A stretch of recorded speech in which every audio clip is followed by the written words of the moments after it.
ठीक है, चलिए इसमें गहराई से उतरते हैं। आज के इस एक्सप्लेनर में हम एक बहुत ही कमाल के विषय पर बात करने वाले हैं। हम अक्सर सोचते हैं ना कि यार आर्ट या चित्रकारी तो कोई पैदाइशी टैलेंट है, कोई रहस्यमयी जादू है। लेकिन सच बताऊं, ऐसा बिल्कुल नहीं है। असल में ये एक सीखी जाने वाली प्रक्रिया है। ये बस दुनिया को देखने की हमारे नजरिए का एक व्यवस्थित तरीका है। आज हम यही समझने की कोशिश करेंगे कि कैसे बुनियादी आकृतियों से लेकर चलती फिरती छवियों यानी मूविंग पिक्चर्स तक का सफर तय किया जाता है। अब जरा इस पर गौर कीजिए। रूप भेदा प्रमाणानि भावलावण्य योजनम सादृश्यम वर्णिका भंग इति चित्रम षडंगकम। विष्णु धर्मोत्तर पुराण का यह प्राचीन संस्कृत श्लोक सिर्फ कुछ पुराने शब्द नहीं है, ये विजुअल आर्ट्स की एक बहुत ही गहरी ऐतिहासिक नींव है। सोचिए, सदियों पहले ही हमारे विद्वानों ने ये समझ लिया था कि चित्रकारी सिर्फ कागज पर लकीरें खींचना नहीं है, इसके पीछे एक पूरा विज्ञान है, एक दर्शन है। तो सबसे महत्वपूर्ण बात यह है कि इस श्लोक में 6 लिम्स ऑफ आर्ट यानी कला के 6 अंगों की बात की गई है। ये 6 अंग हैं: रूप का ज्ञान, सही अनुपात यानी प्रोपोर्शन, भावनाएं, सौंदर्य, असलियत से समानता और आखिर में रंगों और उपकरणों का सही इस्तेमाल। आप इसे एक तरह की चेकलिस्ट मान सकते हैं। किसी भी व्यावहारिक कक्षा में जाने से पहले ये 6 अंग हमें एक बहुत ही सुंदर और सॉलिड फाउंडेशन देते हैं। भाग 1, रोजमर्रा के परिवेश का अवलोकन। तो जब एक कलाकार शुरुआत करता है तो सबसे पहले क्या सीखता है? वो सीखता है अपने आसपास की साधारण चीजों को ऑब्जर्व करना।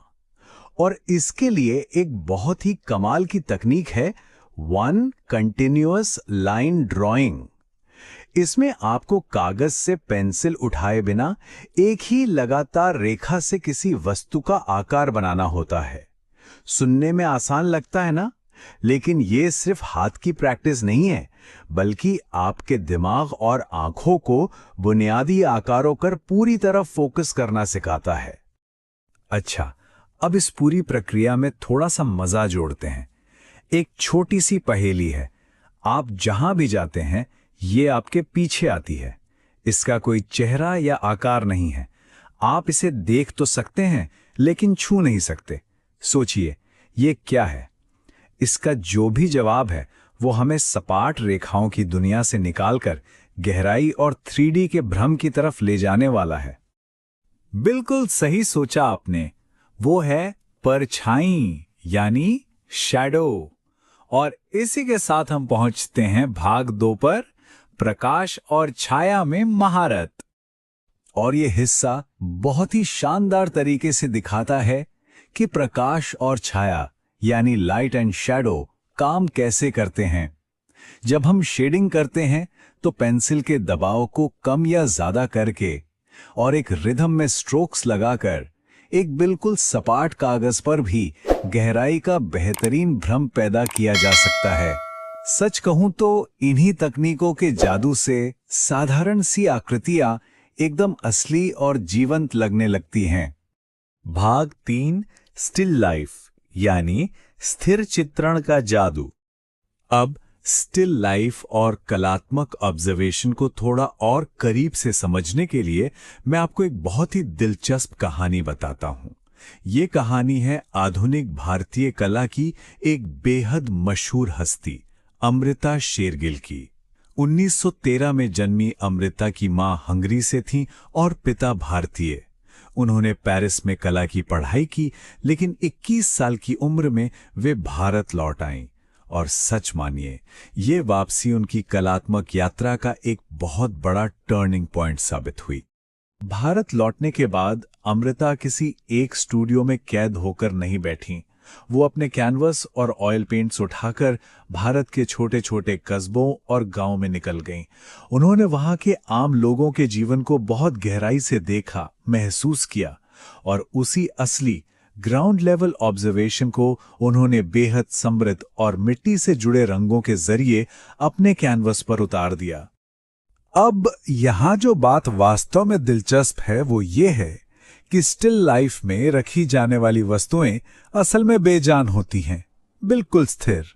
लेकिन जब एक कलाकार उन्हें अपने तरीके से सेट करता है, उनका संयोजन यानी कॉम्पोजिशन तैयार करता है, तो उन बेजान चीजों में भी जैसे एक नई जान आ जाती है। ये सिर्फ टेबल पर चीजों को सजाना नहीं है, बल्कि उनके जरिए एक अनकही कहानी बयां करना है। और इसी कहानी और गहराई को कागज पर उतारने का एक और मास्टर टूल है परिप्रेक्ष्य या पर्सपेक्टिव। आसान शब्दों में कहूं तो पर्सपेक्टिव वह तकनीक है जो हमें ये महसूस कराती है कि हम सामने एक असली 3D स्पेस देख रहे हैं। जब इसे सही तरीके से इस्तेमाल किया जाता है तो ऐसा लगता है जैसे चित्र के अंदर सचमुच में मीलों की दूरी और गहराई मौजूद है। भाग 4, स्थिर वस्तुओं को गतिमान बनाना। चलिए आगे बढ़ते हैं और देखते हैं कि इस रुकी हुई कला में गति कैसे आती है। तो क्या आपने कभी फ्लिप बुक बनाई है? हम सबसे पहले एक चित्र बनाते हैं, फिर अगले पन्ने पर उसी चित्र को हल्का सा खिसकाकर फिर से बनाते हैं। यही काम कई पन्नों तक किया जाता है और फिर जब आप उन पन्नों को एक साथ बहुत तेजी से पलटते हैं तो वो स्थिर चित्र एक एनिमेशन में बदल जाता है। ये सचमुच अपनी आंखों के सामने स्थिर चित्रों में जान फूंकने जैसा है।